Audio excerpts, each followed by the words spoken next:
সবকিছু আমাদের কাছে আসে, প্রাণপণ চেষ্টা করে। ভাই আমাদের তো পালাবার পথ নাই, আমরা যেদিকে যাই ঝুলাবে, এটা হচ্ছে রিয়েলিটি ভাই। আমি আপনি এমন জায়গাতে আমার নিয়ে আইলেন, এই ছেলে আমার 3 জেনারেশনের ছোট ছেলে মানুষ, তার সাথে আমি মুক্তিযুদ্ধ আদর্শ বাম ডান কিছুই থাকবে না, সব মিলেমিশে করতে হবে। শুধু এদেরকে নেতা ওরা বুঝবে কয়েকদিন পরে। ওই যে এরা যেমন 6 মাস পরে বুঝছে যে একটা মুক্তিযুদ্ধ ছিল, তাদের নেতা মাহফুজ আলম বলছে 6 মাস লাগবে না, এরা 1 মাস পরেই বুঝবে আরো কি কয় এরা। আমি এই কথাটা বলে দিলাম, বাবারা তোমরা ভালো থাকো। এর আগে কোনো মহান নেতার সাথে আমি বসি না, আমি আগে জানলে মহিউদ্দিন সাহেবরে আমি অন্য কিছু বলতাম। শুনো তুমি কথাটা, ফাউন্ডেশন কি বুঝায়? একটা বিল্ডিং এর ফাউন্ডেশন, বাংলাদেশের ফাউন্ডেশন কি? বাংলাদেশ নামটা কিভাবে হলো, কিসের মধ্য দিয়ে বাংলাদেশ? এটা তো নামটা ছিল পূর্ব পাকিস্তান, এটা বাংলাদেশ হলো কেমনে? তুমি 47-কে বলতেছো আজাদির যুদ্ধ, আজাদির যুদ্ধ তো 52 সনে শেষ হয়ে গেছে।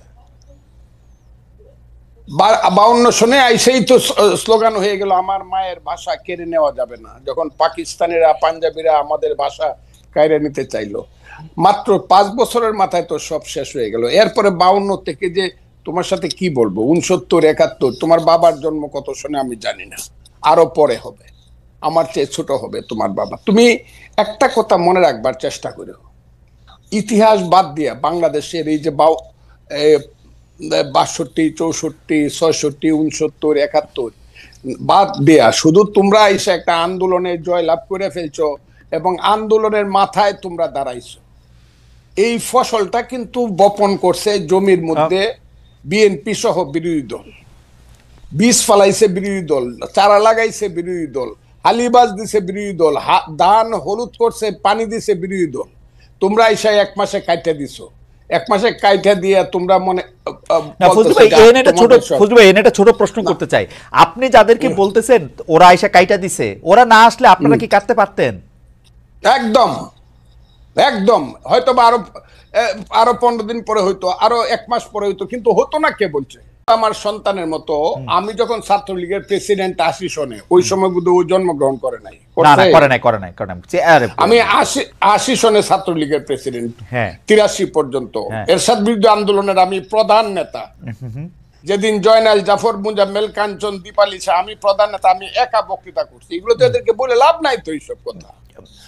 তুফাইল আহমদরা কারা, শাহ মুয়াজ্জেমরা কারা, নূরে আলম সিদ্দিকা মুক্তিযুদ্ধ কারা করছে? এরা কি আন্দোলন সংগ্রাম করে আমার কথা শুনেলেন? এক সেকেন্ড, এরা কি আন্দোলন করেই কইছে আমাকে মন্ত্রিসভায় নেও আর আমার কথায় রাষ্ট্র চলবো? এরা তো গিয়ে এখন গ্রামে গ্রামে বৈশা থাকে, ওই যে সমন্বয়কের নামে জেলায় জেলায় কি করতেছে তারা।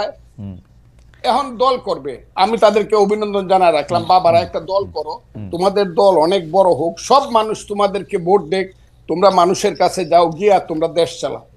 কিন্তু আমাদেরকে নিয়ে, আমাদের মুক্তিযুদ্ধ নিয়ে কটাক্ষ করিয়া যা ইচ্ছা তা বলবা যে আমরা মাপ চাইতে হবে, এখন মুসলমানরা আল্লাহর কাছে মাপ চাইতে হবে, মুক্তিযুদ্ধের যে কথাটাও আমাদেরকে সহ্য করতে হবে, এবং এই কথার পিছনে জামাত ইসলাম নাই, এটা আমাকে ধরতে হবে। এটা কে বলছে? জামাত ইসলাম সব কিছুর পিছনে আছে, যেখানে তোমরা বলো শিবির আছে সমস্ত কিছুর পিছনে। তবে একটা কথা তোমাদেরকে বলি, এই দিন কিন্তু দিন না, this is not the last. এই মুভমেন্টে লাস্ট মুভমেন্ট না, কিন্তু এই গেমটা কিন্তু ফাইনাল গেম। তোমরা যেটা বলতেছো may not be final game in the history, এটা সেমিফাইনাল, ফার্স্ট রাউন্ডও হইতে পারে না। কিন্তু আপনি কি ওদেরকে বেনিফিট অফ ডাউট দিবেন? ওরা তো প্রত্যাহার করলো, এবং কেউ তো আজকেও হান্নান মাসুদ ওই লেখার কথা আপনি বলতেছে, আজকেও হান্নান মাসুদ বলতেছে যে ও শাস্তি দাবি করে, যে লেখক এই লেখা লিখছে, ও দাবি করে যে এডিটর এটা দেখা দেখে নাই সেটা। এটা তো ওর অবস্থা না, অনেকের অবস্থা। কার কাছে দাবি করে? জামাতের কাছে। শাস্তি কি জামাতের মতো একটা মেথডিক্যাল দল, একটা ক্যাডার ভিত্তিক দল তো 1 সেকেন্ড লাগে শাস্তি নিতে, জামাতের নিচে কতদিন হয়েছে? আপনি তো নিচে না তো, বরং জামাত শিবিরের সেক্রেটারি যে, আমি আপনাকে কি বলবো, সভাপতি যে যেভাবে আমি হেলালের সাথে তর্ক করছে, আজিজুল বাড়ি হেলালের সাথে, মুক্তিযুদ্ধ যে সঠিক ছিল না, এটা কি ছিল, এইসব কুকথা আকথা বা ওই যে কুযুক্তি, আমি তো ছেলেদের সাথে আলাপ করতে না না, আপনি ছেলেদের সাথে আলাপ করেন না, আপনার কথা বাংলাদেশের সবাই শুনতেছে, এই মুহূর্তে 13,000 জনের বেশি এতে লাইভ দেখতেছে। আপনি আমাকে একটা কথা বলেন, আপনি বাংলাদেশের একজন, মানে আমি কি বলবো, সবচেয়ে সাহসী মুক্তিযোদ্ধাদের একজন কমান্ডার। আমাদের যে 54 বছর পরে আইসা মুক্তিযুদ্ধের গুরুত্ব ওদেরকে বুঝাইতে হইতেছে, আপনি যাদেরকে 2 প্রজন্মের পরে, 3 প্রজন্মের পরে, আমারও 2 প্রজন্মের পরের যাদেরকে এটা বুঝাইতে হইতেছে, এর জন্য কি আমরা দায়ী না? আমরা মুক্তিযুদ্ধটাকে কোন জায়গায় নিয়ে গেছিলাম? আমরা সব জায়গায় দায়ী। 54 বছরের মুক্তিযুদ্ধকে সবাই, আপনি আমার ওই বক্তব্য শুনবেন, আমি আমার সন্তানকে বলবো, ওই যে আমি বলছি যে প্রথম দিন থেকে মুক্তিযুদ্ধের ট্রেনটা ভুল লাইনে উঠছিল। শুনছেন আপনি আমার এই বক্তব্যটা? এটা আমি কারে বলছি? আমার একটা আফসোস কি জানেন, যেই কথা আপনি ধরেন 1972, 73, 74 সালে আপনি বলতেছেন, 30 বছর 35 বছরের একটা দুর্দণ্ড প্রতাপশালী যুবক, সেই কথাই যখন আবার ওরা বলে, ওর কাছাকাছি কথা বললে আপনি এটা সহ্য করতে পারতেছেন না, এটার কারণটা কি? আসলে না, ওরা তো মুক্তিযুদ্ধটাকে মাকে অস্বীকার করে, মাকে যে অস্বীকার করে সে সন্তান না। আমি তো মাকে অস্বীকার করি না, আমি বলি আমার মাকে ভুল পথে নেওয়া হয়েছে, আমি বলি সেইটা। আমি তো মাকে অস্বীকার করি না, তো মা অস্বীকার করে, তাই নাকি? আমি মুক্তিযুদ্ধ তো অস্বীকার করি না, আমি বলি মুক্তিযুদ্ধের ট্রেনটাকে ভুল পথে চালানো, আমি বলি তো সেইটা। শুধু ট্রেন ভুল পথে চালানো, মুক্তিযুদ্ধের নাম কইরা মানে শোষণ, জনতোষণ, দুর্নীতি। মুক্তিযুদ্ধের নাম করে লাভ হইছে। ওই যে ছেলে এখন কথা বলতেছে, হ্যাঁ, ইউনিভার্সিটিতে পড়ে বা অনেক সুন্দর সুন্দর কথা বলে, এরা কথা বলে মুক্তিযুদ্ধ না হইলে ভুল ত্রুটি যত কিছু 54 বছর বলেন, বাঙালির সন্তান কিন্তু জেনারেল ওয়াকারুজ্জামান হইতো না, বাঙালির সন্তান কিন্তু সিনিয়র সচিব হইতো না, বাঙালির এই দেশে আদমজি, ইস্পাহানি, দাউদ, বাউনির সাইকেলের গাড়ি দেখতাম, তার নাতিদের গাড়ি। আমাদের সেই ছেলে যে এখন ওদের যে নেতা হাসনাত আব্দুল্লাহ, আমি তাকে ধন্যবাদ দিব, সে বলছে আমি 4 কোটি টাকা দামের গাড়ি দৌড়াই। 4 কোটি টাকার গাড়ি বাঙালি ছেলেদের থাকতো না। আদমজির নাতি রোলস রয়েস গাড়ি আমাদের দেখতে হতো। মুক্তিযুদ্ধ হয়েছে বলেই বাঙালি বলতে পারে 36,000 কোটি টাকা চুরি করার মতো সুবিধা হয়েছে, না হইলে দাঁড়ায় দাঁড়ায় দেখতে হইতো পাঞ্জাবিরা কি করে দেশ লুট করে, আর আমাদের মেয়েদেরকে নিয়ে গিয়ে সুন্দর সুন্দর বাগনা বানায়। মুক্তিযুদ্ধ সবটা খারাপ এই কথাটা আমি বলবো না, আমার মনে যে ভুল হয়েছে, কিন্তু মুক্তিযুদ্ধ সবটা খারাপ। মুক্তিযুদ্ধ হওয়ার ফলেই বাংলাদেশ নামে একটা দেশ হয়েছে, বাঙালি জাতির একটা রাষ্ট্র হয়েছে, বাস দ্যাটস অল। আমি আপনাকে শেষবারের মতো আসবো 1 মিনিটের একটা প্রশ্ন করার জন্য। সেই প্রশ্নটা হচ্ছে এরকম যে আপনি বাংলাদেশের রাজনীতির, যেটা আমি প্রথমেই করেছিলাম, যে 54 বছরের মধ্যে কোন সময়টা বাংলাদেশ রাষ্ট্র হিসাবে মুক্তিযুদ্ধের আদর্শে পরিচালিত হয়েছে বলে আপনি মনে করেন? আমি বলি তো সেইটা। শুধু ট্রেন ভুল পথে চালানো, মুক্তিযুদ্ধের নাম কইরা মানে শোষণ, জনতোষণ, মুক্তিযুদ্ধের নাম করে লাভ হয়েছে। ওই যে ছেলে এখন কথা বলতেছে, হ্যাঁ, ইউনিভার্সিটিতে পড়ে বা অনেক সুন্দর সুন্দর কথা বলে, এরা কথা বলে মুক্তিযুদ্ধ না হইলে ভুল ত্রুটি যত কিছু 54 বছর বলেন, বাঙালির সন্তান কিন্তু জেনারেল ওয়াকারুজ্জামান হইতো না, বাঙালির সন্তান কিন্তু সিনিয়র সচিব হইতো না, বাঙালির এই দেশে আদমজি, ইস্পাহানি, দাউদ, বাউনির সাইকেলের গাড়ি দেখতাম, তার নাতিদের গাড়ি। আমাদের সেই ছেলে যে এখন ওদের যে নেতা হাসনাত আব্দুল্লাহ, আমি তাকে ধন্যবাদ দিব, সে বলছে আমি 4 কোটি টাকা দামের গাড়ি দৌড়াই। 4 কোটি টাকার গাড়ি বাঙালি ছেলেদের থাকতো না। আদমজির নাতি রোলস রয়েস গাড়ি আমাদের দেখতে হতো। মুক্তিযুদ্ধ হয়েছে বলেই বাঙালি বলতে পারে 36,000 কোটি টাকা চুরি করার মতো সুবিধা হয়েছে, না হইলে দাঁড়ায় দাঁড়ায় দেখতে হইতো পাঞ্জাবিরা কি করে দেশ লুট করে, আর আমাদের মেয়েদেরকে নিয়ে গিয়ে সুন্দর সুন্দর বাগনা বানায়। মুক্তিযুদ্ধ সবটা খারাপ এই কথাটা আমি বলবো না, আমার মনে যে ভুল হয়েছে, কিন্তু মুক্তিযুদ্ধ সবটা খারাপ। মুক্তিযুদ্ধ হওয়ার ফলেই বাংলাদেশ নামে একটা দেশ হয়েছে, বাঙালি জাতির একটা রাষ্ট্র হয়েছে, বাস দ্যাটস অল। আমি আপনাকে শেষবারের মতো আসবো 1 মিনিটের একটা প্রশ্ন করার জন্য। সেই প্রশ্নটা হচ্ছে এরকম যে আপনি বাংলাদেশের রাজনীতির, যেটা আমি প্রথমেই করেছিলাম, যে 54 বছরের মধ্যে কোন সময়টা বাংলাদেশ রাষ্ট্র হিসাবে মুক্তিযুদ্ধের আদর্শে পরিচালিত হয়েছে বলে আপনি মনে করেন? সেই সময়টা হলো 10 এপ্রিল থেকে 16 ডিসেম্বর 1972 সন, মানে মোটামুটি ভাবে, হ্যাঁ, 10 এপ্রিল 1971 সাল থেকে, 10 এপ্রিল 1971 সাল থেকে, 71 না, 10 এপ্রিল 1972 মুক্তিযুদ্ধের পরের কথা বলছি আমি, ওকে, থেকে 4টা এবং আলটিমেটলি 16ই ডিসেম্বর পর্যন্ত মানে ওই পথে, মুক্তিযুদ্ধের পথে দেশটা চলছিল। কেন? তখন 309 ঘন্টা বিতর্ক করে বাংলার শ্রেষ্ঠ সন্তানেরা, আবারও বলছি বাংলার শ্রেষ্ঠ সন্তানেরা, আবারও বলছি বাংলার শ্রেষ্ঠ সন্তানের একটা সংবিধান করছিল, যেটা পৃথিবীর শ্রেষ্ঠ সংবিধানের একটা হিসাবে পরিগণিত হইতো। পরে এটা নষ্ট হয়েছে। এই সংবিধানটাকে আবার আমার মাসুদ বাবারা এইটা একদম ওইটা কি বলছে, কবর দিয়ে দিতে চায়। বিরোধিতা তো একটু এমনিই করি না। এই শ্রেষ্ঠ ওই সময়টা 16 এর পর থেকে যা হয়েছে, 16 ডিসেম্বরের পরে 7ই মার্চ আসছে, 73 ভোট হয়েছে 39টা সিটে।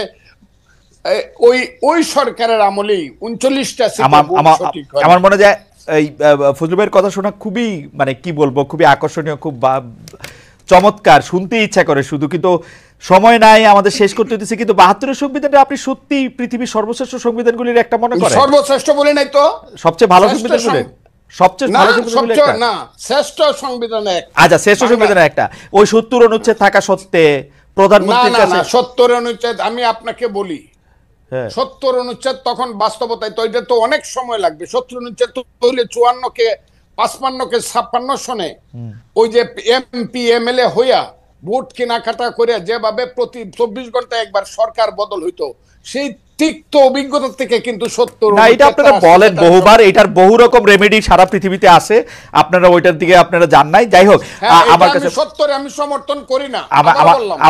আমি 72-এর সংবিধানে ফজলু, আপনি খালি 72-এর সংবিধানে আপনার সাথে আমি আলাদা করে একদিন কথা বলবো না। হাউএভার আপনি মানে একটু আপনার সাথে কথা বললে তো একটু প্রস্তুতি নিয়ে আসা উচিত, একটু সময় নিয়ে আসা উচিত। সেই জন্য আমি একটু প্রস্তুতি আর সময় নিয়ে 72-এর সংবিধানটা নিয়ে আপনার সাথে আপনি একদিন কথা বলবো না। কিন্তু ফজলু ভাই একদম চমৎকার ভাবে বলছেন যে উনি মনে করেন বাংলাদেশ মুক্তিযুদ্ধের চেতনার পথে ছিল হচ্ছে 1972 সালের 10ই এপ্রিল থেকে 4 ডিসেম্বর পর্যন্ত, অর্থাৎ যতক্ষণ পর্যন্ত গণপরিষদ 16 ডিসেম্বর পর্যন্ত, 4 নভেম্বর, হ্যাঁ 16 আপনি 16 ডিসেম্বর পর্যন্ত মনে করতেছেন, তাই তো? বলছি কারণ 16 ডিসেম্বরে গিয়ে এটা কার্যকরী হয়েছে। ওকে, 16 ডিসেম্বর পর্যন্ত কার্যকরী হচ্ছে, আর বাকি সময়টার ক্ষেত্রে তিনি সেটা মনে করেন না। আমরা একটু প্রশ্নটা একটু এক্সটেন্ড করি। আপনারা যে রাজনীতির মধ্যে দিয়ে যাইতেছেন, আমি বাংলাদেশের এই রাজনীতি দিয়া গত 30-32 বছর যতদিন পর্যন্ত এগুলো আমি অবজার্ভ করি, দেখছি যে আওয়ামী বিএনপি যে পথে হাঁটতেছে, আপনারা এই একই পথেই হাঁটতেছেন, ওইটারই আপনারা রাজনীতি মনে করতেছেন। গিয়ে এলাকার মানুষে বলবেন ব্রিজ বানাই দিবেন, রাস্তা বানাই দিবেন, কাউরে আপনি টাকা দিবেন, টেন্ডার দিবেন, সাহায্য দিবেন, কারো থেকে চাঁদা নিবেন, কাউরে চাঁদা দিবেন, একই সিস্টেম তো, মানে আপনারা তো আলাদা কিছু হইলেন না। একটা ভাই শোনেন, একটা জিনিস আপনাকে বলি, সবচেয়ে বড় কথাটা হচ্ছে আমি আপনার একটা কথার সাথে সম্পূর্ণ দ্বিমত করি, এবং এই কথাটা আমার কাছে মনে হয়েছে খুবই জেনারেলাইজড একটা কথা। আপনি একটা কথা যেটা রনি ভাইকে বলছেন যে আওয়ামী লীগের দেয়া ছাঁচে বৈষম্য বিরোধী ছাত্র আন্দোলন চলতেছে। ভাই একটা কথা আপনাকে স্পষ্ট করে বলি, সবচেয়ে বড় কথা হচ্ছে বৈষম্য বিরোধী ছাত্র আন্দোলন কোন একজন স্টুডেন্ট কোন একটা কাজ করছে, কোন একজন সাধারণ নাগরিক একটা কাজ করছে, বৈষম্য বিরোধী ছাত্র আন্দোলন নাম ভাঙায় করছে, সমন্বয়ক শব্দটা নাম ভাঙায় করছে, তার মানে সেই দায় এই বৈষম্য বিরোধী ছাত্র আন্দোলন নিবে, এটা কোনোদিন হইতে পারে না। আমরা আমাদের জায়গা থেকে সবচেয়ে বড় যে জিনিসটা দেখছি যে এই পুরো যে আপনি যে সিস্টেমটার কথা বলতেছেন, কালচারটার কথা বলতেছেন, এইটা বৈষম্য বিরোধী ছাত্র আন্দোলন বলতে আপনারা যাদেরকে চেনেন ফেস হিসেবে এই মানুষগুলো এটার জন্য সবচেয়ে বেশি স্ট্রাগল করে যাইতেছে। এই পুরো বাংলাদেশের নতুন যে সংস্কার প্রক্রিয়া, এটার জন্য সবচেয়ে বেশি স্ট্রাগল করে যাইতেছে। কোন জায়গাটা থেকে? আসলে এই যে বাংলাদেশে বিগত 16 বছরে এই যে একটা কালচার এস্টাবলিশ করে দেওয়া হয়েছে, মানুষের রন্ধ্রে রন্ধ্রে এই যে বিভিন্ন তোষামোদি, কালপ্রিটগিরি বিহেভিয়ার গুলো ঢুকে গেছে, এই যে বিভিন্ন রকম অপকর্মের সাথে জড়িত হওয়ার প্রবণতা ঢুকে গেছে, ব্যক্তি স্বার্থ এই যে চিন্তা করার যে প্রবণতা ঢুকে গেছে, মানুষ সামগ্রিকভাবে কালেকটিভলি এই জায়গাটা থেকে এখনো বের হইতে পারতেছে না। মানুষ এখন প্রত্যেকদিন 100টা তদবির নিয়ে আসে, মানুষ এখনো তাদের জায়গা থেকে নিজেরটা দেখে শুধুমাত্র যে আমি ট্রান্সফার নিয়ে আজকে যদি ভোলা থেকে ঢাকায় যাই আমার ফ্যামিলি একটু ভালো থাকবে, কিন্তু ঢাকার যে ফ্যামিলিটা বরিশালে যাবে তার কি হলো সেটা মানুষ চিন্তা করে না। আপনি যদি আজকে দেখেন এই পুরো বাংলাদেশের যে রাজনৈতিক দলগুলো, এই দলগুলো বিগত অর্ধ শতাব্দী ধরে যেই পলিটিক্যাল কালচারটা প্র্যাকটিস করে আজকের এই অবস্থানে আসছে, এই অভ্যুত্থানের পরও ওই পলিটিক্যাল কালচার থেকে ওই পলিটিক্যাল দলগুলো বের হইতে পারে না, তার রাজনৈতিক নেতৃবৃন্দ বের হইতে পারে না। ভাই শেষ করি, একটু শেষ করি ভাই, আমরা তো চোখের সামনে থেকে দেখতেছি, আপনাকে বলি ভাই, আপনি তো বাইরে থেকে দেখতেছেন, আমরা চোখের সামনে থেকে দেখতেছি। আপনাকে বলি আজকে এই যে এত এত রক্তের উপরে দাঁড়িয়ে, খুনের হত্যার উপরে দাঁড়িয়ে, লাশের উপরে দাঁড়িয়ে এই যে সরকার, আমরা তো সরকার সরাসরি নাই, কিন্তু আমরা সরকারকেও দেখতে পাচ্ছি, মাঠকেও দেখতে পাচ্ছি। আমাদের সবচেয়ে বড় যে সুবিধাটা হয়েছে, মানুষের না আসল চরিত্রটা আমরা দেখতে পাচ্ছি। বড় বড় রাজনীতিবিদ, বড় বড় সুশীল, বড় বড় শিক্ষাবিদ, বড় বড় মিডিয়া ব্যক্তিত্ব, এগুলো আপনার সামনে যতটা ভদ্র যেভাবে প্রেজেন্ট করে, ভিতরে এক একটা কালপ্রিট এবং ভণ্ড। এরা ভিতরে ভিতরে নেগোসিয়েশন করে, ভিতরে ভিতরে এরা তদবির করে, ভিতরে ভিতরে এরা আগের কালচারটা এস্টাবলিশ করার জন্য মাঠে তাদের ছেলেদেরকে পাঠায় চাঁদাবাজি করে, উপরে এসে বলে কে ওখানে চাঁদাবাজি করতে গেছে। এই যে রাজনৈতিক দলের বড় বড় যে নেতাকর্মীগুলো, তারা যদি মাঠ পর্যায়ে বাংলাদেশের বড় রাজনৈতিক দলগুলো সহযোগিতা না করে, তাদের যারা কর্মী তাদেরকে তলে তলে ওই ভিতরে পাঠায়, আবার উপরে উপরে। আজকে আপনি দেখেন কেন আওয়ামী লীগের বিচার হইতেছে না। আওয়ামী লীগের বড় বড় নেতা কর্মীগুলোকে শেল্টার দিয়ে রাখছে। আমি বলি, জেলা আওয়ামী লীগের সাধারণ সম্পাদক সভাপতিকে শেল্টার দিচ্ছে জেলার অন্য কোন বড় রাজনৈতিক দলের সভাপতি সাধারণ সম্পাদক। This is the bitter truth. এই শেল্টার দিতেছে টাকার বিনিময়ে, এই শেল্টার দিতেছে ম্যান পাওয়ারের বিনিময়ে, অথবা এটা চিন্তা করতেছে আজকে থেকে 5-10 বছর পর তার যদি খারাপ সময় আসে, সে তাকে শেল্টার দেবে। ভাই একটু জাস্ট সেটা ফিনিশিংটা দেন। আচ্ছা, ফিনিশিংটা দেন। সামগ্রিকভাবে শুরু করি। তো সবচেয়ে বড় কথাটা হচ্ছে, বৈষম্য বিরোধী ছাত্র আন্দোলন বলতে যে 3 জন ওইখানে সরকারি উপদেষ্টা কিংবা মাঠে যারা আছে, অ্যাকচুয়ালি যারা স্পিরিটটাকে ধারণ করে, ভাই 5 তারিখের পরে বৈষম্য বিরোধী ছাত্র আন্দোলন হইছে, নতুন করে এই সংখ্যাটা বেশি, তারা এই নাম ভাঙায় খাইতেছে আরো বেশি। এবং এই মানুষগুলো থেকে শুরু করে অন্যান্য যারা আছে, তারা যদি তাদের জায়গা থেকে যেটুকু সহযোগিতা করা দরকার, এরা শেখ হাসিনার বিরুদ্ধে যেভাবে সহযোগিতা করছে, ওই সহযোগিতা যদি থাকতো, বাংলাদেশ 6 মাসে প্রত্যাশার চেয়ে বেশি পরিবর্তন হইতো। কিন্তু সবচেয়ে বড় সমস্যা হচ্ছে, আমরা তো সামনে থেকে ওইখানে থেকে ফেসটা পরিচিত হয়ে যাওয়ার কারণে সবকিছু আমাদের কাছে আসে, প্রাণপণ চেষ্টা করে। ভাই আমাদের তো পালাবার পথ তাই, আমরা যেদিকে যাই ঝুলাবে, এটা হচ্ছে রিয়েলিটি। ভাই সামগ্রিক যে স্টেক হোল্ডার গুলো, এগুলো তো বিগত কালচার গুলোর সাথে ওতপ্রোতভাবে জড়িত এবং সহযোগী। এরা যদি এই কালচার থেকে বের না হয়, বৈষম্য বিরোধী ছাত্র আন্দোলন বলতে যাদেরকে চেনেন বা যারা আছে, তারা তাদের জায়গা থেকে যতটুকুই কাজ করুক না কেন, ওই কাজগুলো আওয়ামী লীগের মতো করে হয়ে যাচ্ছে। আপনারা তদবির করতেছেন তো, বিভিন্ন জায়গায় আপনারা তদবির করতেছেন তো, করতেছেন না? আসতেছে আপনাদের কাছে একটা, ভাই শুনেন ভাই, আসতেছে 100টা, হ্যাঁ করতেছি না ভাই। আপনি একজন একটা রেফারেন্স বের করে দেখাবেন যে এই তদবিরটা করছি। এবং যদি কোনো একটা ক্ষেত্রে, ভাই বলি, ধরেন কোন একটা জেলার ডিসি ওই জায়গায় গিয়ে এখনো রাজনৈতিক দলের তোষামোদি করতেছে, জনগণের চিন্তা না করে নির্দিষ্ট কিছু মানুষের এজেন্ডা বাস্তবায়ন করতেছে, ওই এলাকার মানুষ, জনগণ, ছাত্র প্রতিনিধি সবাই একসাথে এসে যখন বলে, তখন এই দাবিটা তুলছি। কিন্তু আপনি এটা যখন জনগণের ক্ষেত্রে হবে, দেশের স্বার্থ হবে, তখন আমরা আমাদের জায়গা থেকে দাবি তুলবো।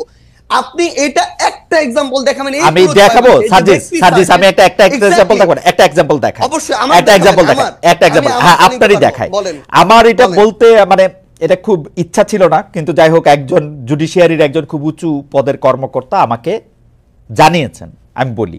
সেটা হচ্ছে, আপনার বাবার তদবিরের কারণে নিয়োগ বন্ধ করে দেওয়ায় পঞ্চগড়ের জেলা জজ আর চিফ জুডিশিয়াল ম্যাজিস্ট্রেটকে মিনিস্ট্রিতে অ্যাটাচড করা হয়েছে। ভাই শোনেন একটা কথা বলি, মানে এই যে মানে এটার চেয়ে বড় প্রোপাগান্ডা। এবং মানে আপনি শোনেন, জাস্ট একটা एग्जांपल, পুরো পঞ্চগড় জেলার যত মানুষ আছে তাদেরকে জিজ্ঞাসা করবেন, পুরো পঞ্চগড় জেলার বৈষম্য বিরোধী ছাত্র আন্দোলন আছে তাদেরকে জিজ্ঞাসা করবেন, পুরো পঞ্চগড় জেলার বৈষম্য বিরোধী ছাত্র আন্দোলন পুরো জেলা কোর্ট থেকে শুরু করে এভরিথিং ব্লক করে রাখছিল শুধু একটা কারণে, এই জেলা জজ এবং চিফ জুডিশিয়াল ম্যাজিস্ট্রেট তারা তাদের জায়গা থেকে একটা নিয়োগ প্রক্রিয়ার পরীক্ষার আগে তারা বিভিন্ন জায়গায় ম্যান সেট করে রাখছিল। এবং ওইখানে যারা পরীক্ষার্থী ছিল তাদের প্রতিবাদের মুখে পড়ে তারা পরীক্ষাটা পর্যন্ত বন্ধ করে দিতে বাধ্য হয়। এবং সবচেয়ে মজার বিষয় হচ্ছে, একটু অ্যাড করি ভাই, সবচেয়ে মজার বিষয় হচ্ছে, ওইখানে অ্যাপ্লাই করেছিল মনে করেন 2000 স্টুডেন্ট, তারা তাদের মতো করে বিভিন্ন এক্সকিউজ দিয়ে প্রায় অর্ধেক স্টুডেন্টকে পরীক্ষা দিতেই দেয় না, বাকিদেরকে দিয়েছিল। এবং এরপর এটা পর্যন্ত রেফারেন্স ওই স্টুডেন্টদের পরীক্ষার্থীদের কাছে চলে গিয়েছিল, বিভিন্ন পলিটিক্যাল দল তাদের জায়গা থেকে লিস্ট পাঠিয়েছিল। এবং এই চিফ জুডিশিয়াল ম্যাজিস্ট্রেট এবং জেলা জজ যিনি রয়েছেন, তারা বিগত সময়ে আওয়ামী লীগের সময়ে তারা ওই সময় যে আইন এবং বিচার মন্ত্রণালয়ের যিনি মন্ত্রী ছিলেন তার লিস্ট দেখে দেখে পঞ্চগড়ে নিয়োগ দিয়েছে। এই অভিযোগগুলো এক করে পুরো পঞ্চগড় জেলার ওই পরীক্ষা যারা পরীক্ষার্থী তারা রাজপথে নেমেছিল, মানুষ নেমেছিল, বৈষম্যবিরোধী ছাত্র আন্দোলন নেমেছিল। কোন সিঙ্গেল একজন পার্সন যদি এটা বলতে পারে, ভাই আমিও বলতে পারি, খালেদ মহিউদ্দিন ভাই বিগত সময়ে এরকম অনেক কঠিন কঠিন টকশো করেছেন, কিন্তু তারপরও আওয়ামী লীগের বিরুদ্ধে কঠোর হন নাই। সাপোজ এটা এরকম আসতেছে, এই জন্য ভাই 100 কোটি টাকা পেয়েছিলেন, এটা আমি বললাম, কিন্তু এটা কোনোদিন সত্য হইতে পারে না। আপনি সিঙ্গেল এরকম একটা দেখাবেন যে কেউ একজন বলবে যে আমাদের একটা রেফারেন্স ওই জায়গায় গিয়েছিল, যে কারণে আমরা এটা বাধা দিয়েছি। সিঙ্গেল একটা। আচ্ছা, প্রথম কথা যে আপনারা এটা খুব ভালো করে জানেন, আপনারা কিন্তু রাজনৈতিক আন্দোলন করেন নাই রে ভাই, আপনারা কিন্তু রাজনৈতিক আন্দোলন করেন নাই, আপনারা চাকরি আন্দোলন করছেন। না ভাই, সবচেয়ে বড় শুনেন, আপনার কাছে অভিযোগ আসছে, তারপর আপনি এটা সমাধান করলেন, ব্যাপারটা কি এরকম? না না না, আমার কাছে অভিযোগ কেন আসবে? আমার কাছে কোনো অভিযোগই আসে নাই। আমরা আমাদের জায়গা থেকে যে জিনিসটা দেখেছিলাম যে যখন পঞ্চগড় জেলার বৈষম্যবিরোধী ছাত্র আন্দোলন এই একটা মানে আগে থেকেই ঠিক করা নিয়োগ প্রক্রিয়ায় যাচ্ছিল, এবং তাদের আগের রেকর্ডগুলো এরকম যে বিভিন্ন রেফারেন্সে, বিভিন্ন সুপারিশে এবং অর্থ লেনদেনের মধ্য দিয়ে তারা নিয়োগ দিয়েছে।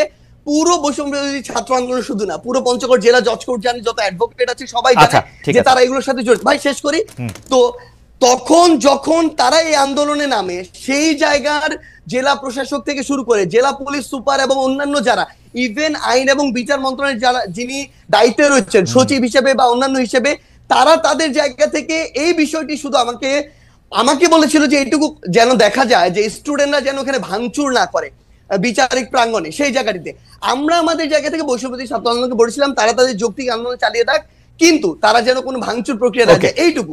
এটা হচ্ছে প্রশাসনিক বিষয় ভাই, কিন্তু না ভাই, আমার মনে হয় যে একটা কথা অ্যাড করতে হবে ভাই, বলেন একটা কথা অ্যাড করতে হবে, সেটা হচ্ছে সবচেয়ে বড় বিষয় হইতেছে কি ভাই, কিছুদিন আগে আমি এরকম দেখছিলাম সোহরাওয়ার্দী মেডিকেলে একটা প্রেসক্রিপশনে লেখা সমন্বয়ক সার্জিস আলমের আত্মীয়, বাড়ি হচ্ছে নাটোর না পাবনা, এরকম কিছু একটা জায়গা। আমার 14 গোষ্ঠীতে ভাই এখানে কেউ নাই। এখন অল্প কিছু নাম যেহেতু সবাই জানে, এই নামগুলোকে বিভিন্ন ভাবে ব্যবহার করা হয়। যখন দেখতেছে তার প্রত্যাশিত কিছু একটা হচ্ছে না, তখন যাকে তার সন্দেহ হচ্ছে তার বিরুদ্ধে এরকম এলিগেশন দিয়ে দিচ্ছে। কিন্তু এটা যখন ভাই একটা জিনিস শুধু বলি, এটা যখন আপনি আপনার জায়গায় এরকম, আপনি ভাই আমাদের কাছে অনেক রেসপেক্টেড, একদম সোজা বাংলা কথা বলি ভাই, সো সেই জায়গায় যখন এরকম মানে এরকম একটা কথা চলে আসে, কেউ একজন বললো ওইটা এরকম একটা মেইন স্ট্রিম জায়গায় চলে আসে, এটা খুবই অপ্রত্যাশিত। আর আপনাকে যদি অফিসের কথা এবং এই কথাটা বলি ভাই, আমি আমার জেলায় এ পর্যন্ত 8000 কম্বল দিয়েছি ভাই। এই টাকাটা কোনো চাঁদার টাকা না। এই 8000 কম্বল আমি যদি ওই মানুষগুলোর সাথে যোগাযোগ করে না নিতাম, ওই মানুষগুলো অন্য কাউকে দিত।